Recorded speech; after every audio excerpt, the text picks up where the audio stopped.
Welcome to Padma's video. இன்னைக்கு நம்ம கோதுமை மாவு இடியாப்பம் தாங்க பார்க்க போகிறோம். வாங்க இந்த இடியாப்பம் எப்படி செய்யலான்னு பார்க்கலாம். ரொம்ப சாஃப்டாக இருக்கும், ரொம்ப டேஸ்ட்டாக இருக்கும். இந்த இடியாப்பத்தோட குருமா வச்சு சாப்பிட்டிங்கன்னா அவ்வளோ டேஸ்ட்டாக இருக்கும்.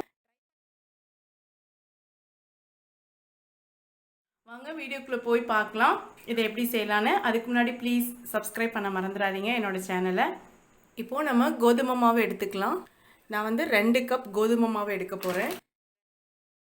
அதே கப்பில் 2 கப் வந்து அரிசி மாவு எடுத்துக்கணும். ஸோ 2 கப் கோதுமை மாவு, 2 கப் அரிசி மாவு எடுத்துருக்கோம்.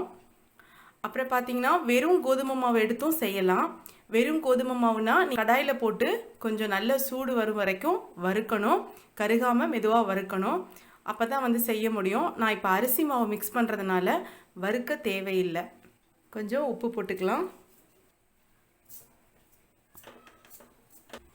கொஞ்சமாக இதில் எண்ணெய் ஊற்றிக்கலாம்.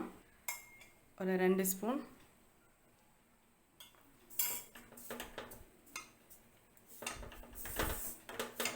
இப்போ நல்லா மிக்ஸ் பண்ணியாச்சு.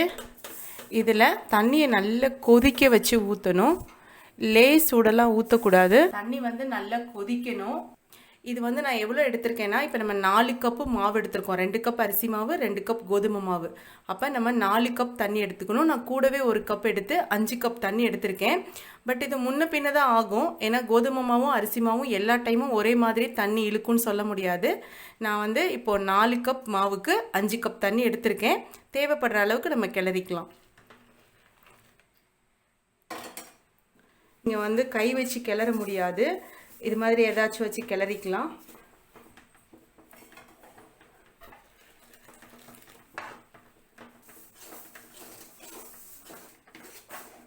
கொஞ்சம் நல்லா கெட்டியமாக இருக்க மாதிரி கிளறிக்கணும்.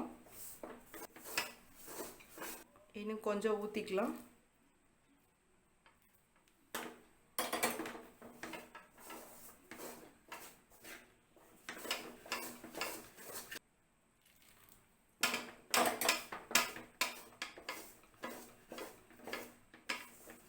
இப்போ பாருங்கள், நல்லா நம்ம கிளறிட்டோம்.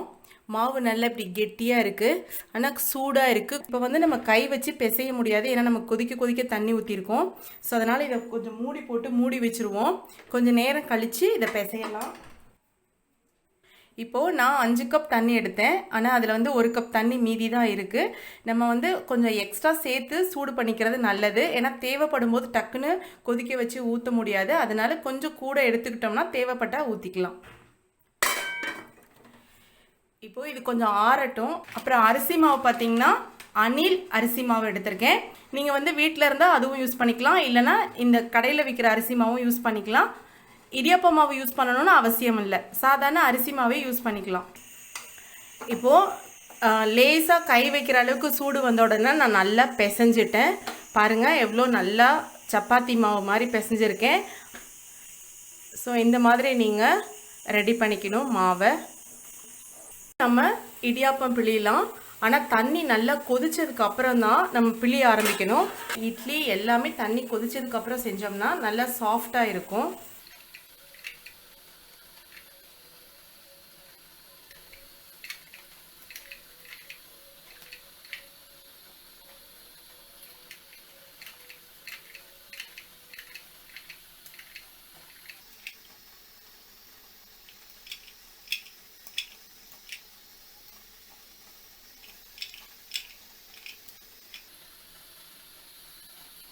இதை மூடி வச்சிடலாம்.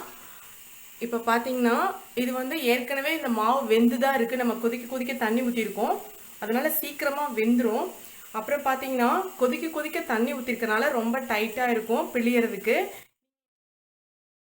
துப்பாக்கி வச்சு யூஸ் பண்ணால் எவ்வளோ அழுத்தமாக இருந்தாலும் பிழியறதுக்கு ரொம்ப ஈஸியாக இருக்கும். ஸோ இது மாதிரி நீங்கள் ட்ரை பண்ணுங்கள் வாங்கி. நீங்கள் சாதா அச்சில் பிழிகிறதா இருந்தால் கொஞ்சம் கஷ்டமாக இருக்கும். லேசான சூடு இருக்கும் போதே கொஞ்சம் வேகமாக பிழிஞ்சிருங்க, அப்போ கொஞ்சம் ஈஸியாக இருக்கும். துப்பாக்கி அச்சா இருந்தால் நல்லா ஆறி போனால் கூட பிழியறதுக்கு ஈஸியாக இருக்கும். நல்லா வெந்துருச்சு, இடியாப்பம் நல்லா வெந்திருக்கு. எடுத்துடலாம். இப்போது நம்ம அடுத்தது வைக்கலாம். இப்போ வந்து இதை நம்ம இப்படி எடுத்தாவே வந்துடும், ஈஸியாக கலண்டு வந்துடும் பாருங்கள். அதுவே தன்னால் ஒட்டாமல் வந்துடும்.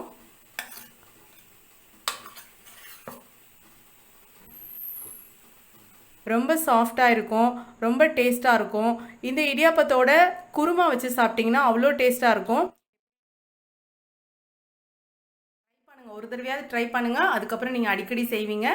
உங்களுக்கு இந்த வீடியோ பிடிச்சிருந்துச்சுன்னா லைக் பண்ணுங்கள், ஷேர் பண்ணுங்கள், கமெண்ட் பண்ணுங்கள். புதுசாக பார்க்குறவங்க ப்ளீஸ் சப்ஸ்கிரைப் பண்ணி என்னோட சேனலை சப்போர்ட் பண்ண மறந்துடாதீங்க. தேங்க்ஸ் ஃபார் வாட்சிங்.